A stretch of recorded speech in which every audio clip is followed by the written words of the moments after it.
thing that we have. Absolutely. He definitely likes to play the crowd, get people on his side, be loud, get people active.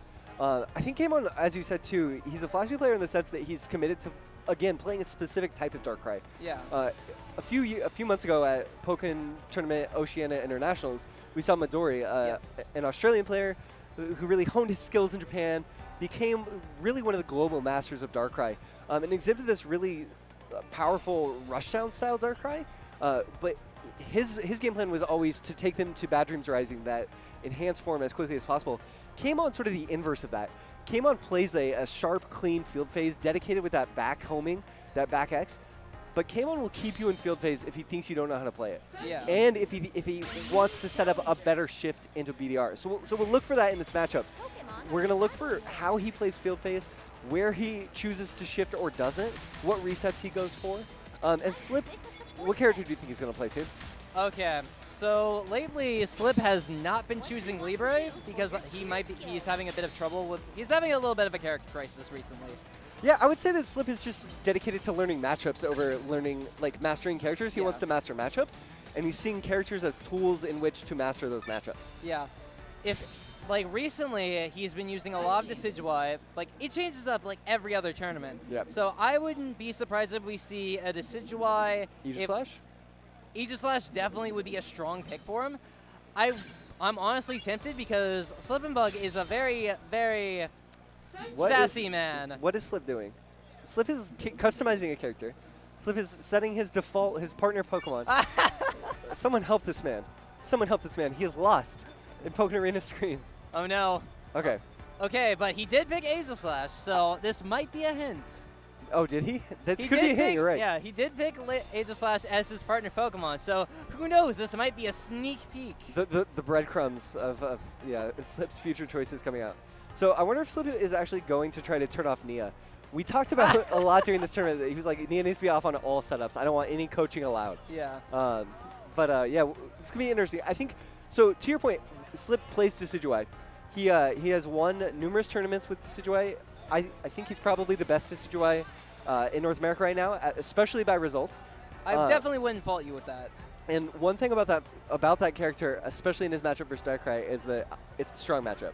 It's not a matchup we've seen a lot because both these characters are new, but Decidueye has lots of tools to play around the height properties of some of Darkrai's more impressive tools. Yeah. In matchups where Darkrai can go low with like 2x and stuff, Decidueye has ways to play around it. Has a strong field phase, so we'll see. I wouldn't be surprised to see Decidueye. I wouldn't be surprised to see Aegislash. I'd be surprised to see anyone else. Frankly, I really want to see some Aegislash stuff because I kind of remain unconvinced. Like, set up the story. Set up the story. So what are you unconvinced? Like, what's the? Okay. Aegislash is a good character. There is no one who is going to disagree that he is a very good character. Yes. But I constantly see all of these things that point to him being like the worst best character in the game. Oh, like, interesting. Like, he is the worst character to fight. People like despise him. It was like Mewtwo like a couple versions ago. Sure. So I remain unconvinced that Aegislash is truly as powerful as they say. I would say he's good, but I remain unconvinced, and I kind of want people to prove me wrong in that regard. Sure. So Slip opting for Decidueye. This is exciting. We'll see what support he goes for. Opting for Magikarp Pachi very frequently in matchups, but I want to see what he picks versus Darkrai. It's on paper it's good versus Darkrai, but Slip likes that to have Carp like more than Pachi, I think, and this matchup favors Pachi more. So we'll see. Magikarp and Pachirisu are like the big overnight successes of Pokken DX.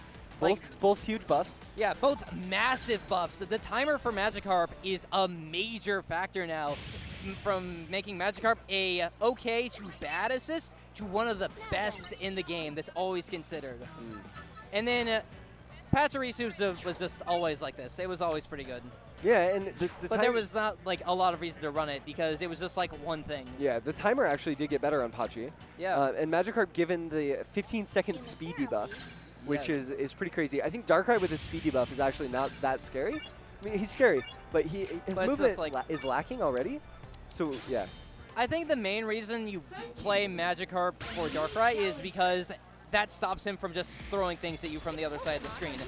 because if you do get hit by something, it's just going to drop on you, and that gives you like a second to dash 1 or 2 times to get in. And I think that's much more important than a speed debuff on a character that doesn't have a lot of movement. Sure. We do see Slip going Magikarp Pachi, and because of that, he goes support instead of Whimsical. And we do see the Decidueye coming out as we thought it may happen. So HBA on Kamon versus TA SlippingBug, True Ambition SlippingBug. This is a very exciting set. Pool 2 winner semis. Well, let's see if Kamon can slip in. So we will see. Oh, catches him with that forward Y. Oh, into Bad Dreams Rising. Immediately going into Bad Dreams Rising. Immediately setting up a rift, but Harang kicks are just going in, and SlippingBug just grabs him. Yep. He doesn't want any part of this nonsense. That was the quickest get out of Nightmare free mode I have seen in a while. Clean stuff from Slip. Came on in a big life deficit to make up here. Sitting in his weaker phase, goes to Rift, gets grabbed by Slip. Slip maybe picking on a habit. Maybe these. It looks like Slip is maybe has some insight. I know these guys have played each other a fair amount in the past. Goes into Pachi, gets the grab. Slip gonna close out round 1 very strongly. He grabbed the side dash, and that's just very fun to see. You don't always see people just do stuff when your opponent is side dashing. And while side dashing, I really wish side dashing was better. I wish it was like a back dash, but I could see why that would be absurdly strong. Yeah, definitely. Slip gonna space out here. That Spirit Shackle is so important in this matchup. Getting rid of projectiles. Goes to release Y. Kamon gonna work his way up. Great patience from Kamon. Waiting out that burst. Set back in these traps. That's very key for him. Ooh, we see the light from the nasty plot. Interesting. Coming to play. Magikarp out. It's gonna hit Kamon. That's a 15-second speed debuff. Yeah. Same as Emolga. Yeah, notice how he dashes in twice and then just tries to back away a little bit. That's like the main thing that you want to do with Magikarp in this matchup, I think. Yeah. Ooh! Goes to grab, not expecting him to complete all those final 3 X's. Oh, into Pachi, that works. Using the iframes of Pachi to avoid the grab. And Kamon's in the clear a little bit. This phase he wants to be in, unless he's in Nightmare. Like, I think it's definitely very nice to see people using the iframes of Pachi a lot more, because the only person I remember seeing that before the buffs that I got was Some Person, and Some Person is a California player. Yes. Ooh, huge for Kamon now. Getting the shift to Bad Dreams Rising. This is going to be this is a major development in this match. Into Dark Pulse. Slip out there, 9 seconds on the clock. Gets caught by Dark Pulse. And that's round 2 for Kamon. Behold the giant fireball. You can't jump this. Yeah, so Win in Bad Dreams Rising has an stronger version of his projectile. Dark Pulse that does more chip than almost any other projectile in the game, at least like normal fireball type ones. See a trade, and a shift from Slip. This is big for him. Ooh, catches him with a jab. Goes to cross up, waits for the nasty plot, and punishes. Clean stuff. Support lock for Kamon. Not going to come to play yet. Into burst. Ooh, catching him with homing. This is big. I say this is big because Slip is stealing all of Kamon's burst pressure away. Goes into burst of his own. Oh, and gets the grab. That was so clean. I do like the small shimmy beforehand, though. That was a very smart. Oh, he does the scream, and the scream. Okay, the scream. It makes debuffs last longer. Yes. And that's a massive thing with a speed debuff and a support call. In a burst.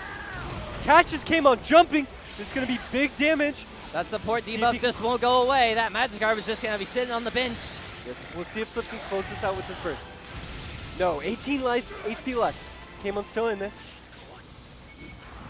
Nice walk to the side to avoid that release Y. Spirit Shackle out. This is Slip's game to lose. Slip's game.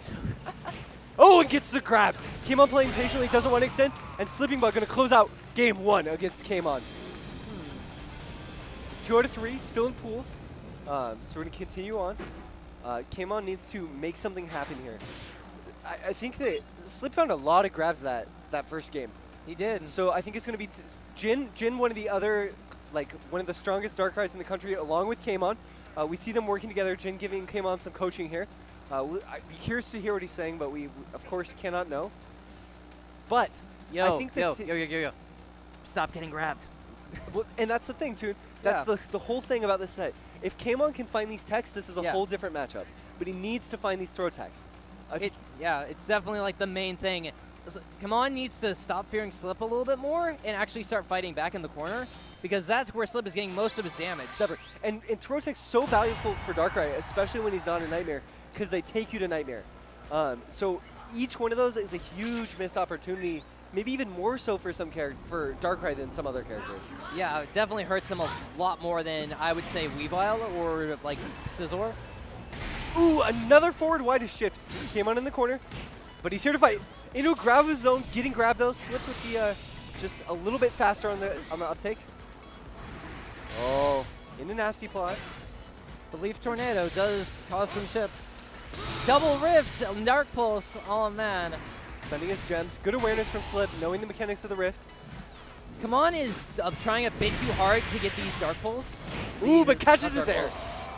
I think he's trying to get these nasty pulses a little bit too far, because he keeps just going for them in neutral, and then Slip just stops doing what he's doing and just grabs. The nasty block. Yeah. But right now, Kamon is just set up shop. He is where he wants to be. He has the moss up there. He has some fireballs. He has a trap in front of him. I like that mix-up. This is big for him. Catches him with the nasty plot. Off that clone. This is advantage state Kamon. Slip into burst. I'm going to try to use it, resetting the base shift points, but gets into an enhanced state. Kamon catches him. Oh, opting to buff himself. Give him the tools to fight burst. Spin the resources, man. And with a clean grab from Slip, he's out of Nightmare. 14 seconds on the clock. Slip with the life deficit. Oh, into acrobatics. That was clean. Throw. What a call out. And into burst. That was, honestly, I think that was a fair bit of mental damage that went into that. Kamon is definitely on the decline right now, and especially after that. Yeah, it hurts. And I think the reason you say that is because acrobatics is reactable. Yeah. But reactable in a tournament situation when you're nervous, when Yes. you're on the disadvantage, much more difficult. Tournament nerves are definitely like the worst part of like trying to react to stuff. Came on into burst, into Nightmare, into BDR. Calls Magikarp. That's great for him. It's going to make getting out of BDR much more difficult outside of a grab, because he gets a second chance. Both Magikarps used. He gets a straight hit off the Rift, but can't capitalize on it. Ooh, this is big damage. Oh, shifting with that. Okay, he has Mirror up. He sends out his arms, sends out the Rifts as well. He's definitely establishing his defensive stronghold back here in the corner, but he keeps backing himself up. Yep. And if Slip finds his way in, that is going to be a bit of a tough time. Yeah, but Kamon sitting on a life lead, doesn't have to force his way in here, and plays into his strategy, Slip forcing his way in, and he's going to get punished for it. Kamon with a beautiful field finish play there. Great stuff. Looks like he's found his footing. Dark Pulse out. Oh, Slip ready with that attack on 2X, but Kamon with a clean grab. Going to take his first round. Cross through, grabs, yeah! Yeah, so good stuff to Kamon, taking round 2, evening it up. Both players on game point. I do think that Darkrai is just his dash being able to cross through people is definitely one of the more underutilized things about Bad Dreams Rising. But I did like when it's worked in effectively. Yeah. Magikarp out for Kamon. He's gonna trade Carps. It's the mix. Oh, Slip drop. I'll trade you a Goldfish. It's not a big drop. Oh! That clean 6X to Oki. This is nice damage. Slip opting to. We got that Smackdown combo. I like it. Oh! Gets caught. This is Nightmare Kid! Good stuff for Kamon. He seemed to have found his tempo in field face again. Ooh! Okay, he's in. 2X catching SlippingBug. That lasting hitbox. Okay, he's gonna set up his Oki. He has his buffs. He has his Carp. He has his Moss Wall. This is where Kamon wants to be. Slip finding that button, but Carp saving Kamon, helping him stay in that Bad Dream Rising longer. Ooh. Slip applying some PSP here, working his way in, but gets caught. 2X phase shifts. Standing in the Rift, very smart. Kamon sitting on full gems. Oh, spends them on a Dark Pulse. They get wasted. Whiffs the back exit, Slip to burst. Does not catch. Magikarp out. Ooh. Catches him with that burst mode Spirit Shackle. Wider. Beautiful throw tech from Slip. Taking it 2-0 over Kamon. He teleport cross-ups into a 2Y. That's a very, very smart read from Slip. Yep. covering that option. Slip really never just not susceptible to fear in this matchup. Something Kamon's probably not used to. A player who's as comfortable as SlippingBug in this matchup. And good stuff to Slip. Excited to see this replay. Like, a main thing that Slip is known for is that Slip just does things. He does not get conditioned very easily. Yep. Yeah, he's not going to let you run the match. Yeah. And then once you realize that, you just have to play around that. You can't really start forcing him to fear you. You have to actually play around that. Sure, absolutely. Man, I love this replay cam so much. The clean production value coming out from Doghouse Esports that we brought out as a community to present. I'm so impressed with everything they've been doing. The stream overlays, the tweets on stream, the replays. Just the coming up bar, I love that. That's such a good feature. Yes. And okay, actually, the best part about this, the stream setup has plushes. The plushes are clutch, but I will say, this overlay has done me a great favor, Toon, because it showed me that coming up next will be myself versus Alistair in winner semis of our pool. Oh, so I imagine we're going to be going to a quick break. Don't go anywhere. Stick with us. More action coming back shortly.